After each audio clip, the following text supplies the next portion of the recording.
I'd like to touch on your life's journey and more specifically your motto. What is your motto in life? For a long time, it has been, and will still remain, incepto desistam. And this means, may I not shrink from my purpose. Sure. It's a motto actually that was introduced to me in high school. I went to Westville Girls High School, and it is the motto of the school. And, at the time, you sort of roll with it. But I must be honest, as I navigated through life, it just started to resonate even more and more. May I not shrink from my purpose. We are all destined to bring something to this earth, and sometimes it's bigger than you, and you can be overwhelmed by the calling or what it would take to deliver on that purpose, and sometimes you don't have it crisply defined as in I must do X, but you're being pulled towards something, right? And that is, being pulled towards your purpose.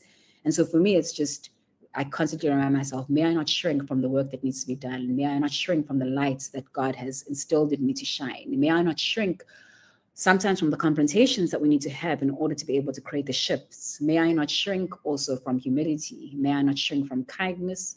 And may I not shrink from the knowledge that my success will ultimately be judged, not just by how much I achieve as an individual, but how much I achieve for other individuals. Sure. Absolutely incredible. Now, we spoke about books and novels earlier, and you talked about Will Smith, and you spoke about Michelle Obama. I would specifically like to shine the spotlight on you. If you were to write a biography, what would the title of the book be, and why?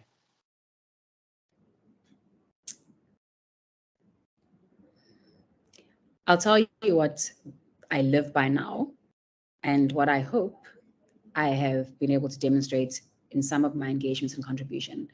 So the biography would be, I was here. And perhaps it's because in all that I do aspire to make a positive and tangible contribution, and that I would walk away having left a space better than it was. And so people would know that Phatho was here.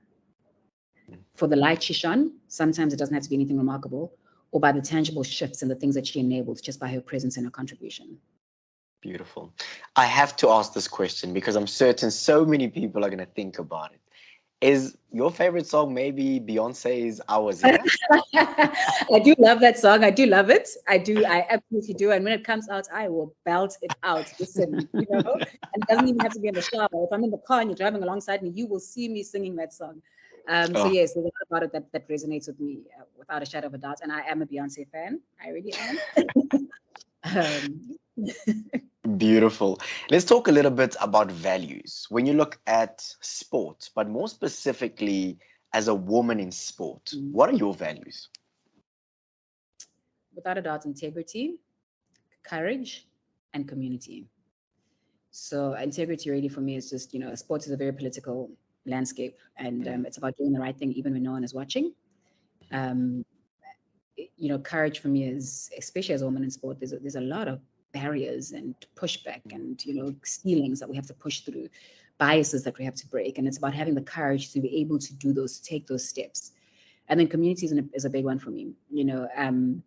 It's a wonderful accomplishment when you become the first anything, right? Because it recognizes that you're going a step beyond where it's gone before. However, it is not an accomplishment if you stay there as the only or the first whatever for an indefinite period of time.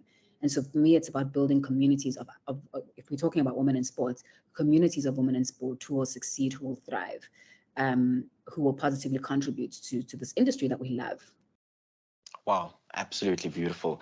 I'd like to touch on the fact that you spoke about it earlier, the fact that you guys have had the opportunity to travel. You've seen so many different countries. Let's talk a little bit about the most memorable cultural experience that you've had. Oh, and there are so many. There really are so many. Probably within Africa, certainly, I would say Tanzania was quite special for me. Firstly, I love that there's still such strong traditional core culture within Tanzania, so that you can go places where you really, really experience, how things were and still are, in terms of the Kenyan people, Tanzanian people rather. And then I also like the fact that there's some elements of being eclectic. If I had to think outside of Africa, I would probably say Thailand And that wasn't a sporting tour. In fact, neither of these two were sporting tours. But Thailand, for me, what I really, really, really enjoyed about them was the food and the faith, which is reflective of the culture. I won't speak much about the food because everybody knows Thai food and sort of the spice and the flavor, and that's just really exciting. But I think for the faith, for me, I'm Christian by practice, by raising, by belief. But I really enjoyed the Buddhism, culture, and how they just incorporate it in their everyday lives, and they live the principles of do no harm and just be kind. Treat others like you'd like to treat you. And how, again, like, if you go to Thailand, you can go to a temple every street corner, and they also embrace and welcome anyone to come and experience what it is that a temple and that specific faith has to offer an individual. So I quite enjoyed that in terms of cultural learning. You're locked onto the Sport MVT Insider, a podcast for unrelenting coverage of women in sport. Coming up this Friday, our athletes, coaches, and administrators answer the questions that you have always wondered about. If you haven't sent through your questions yet, just slide into our DMs, tell us your name, where you're from, and leave your questions, and we will make sure that we ask them. Keep it locked onto Sport MVT, where we celebrate women in sport.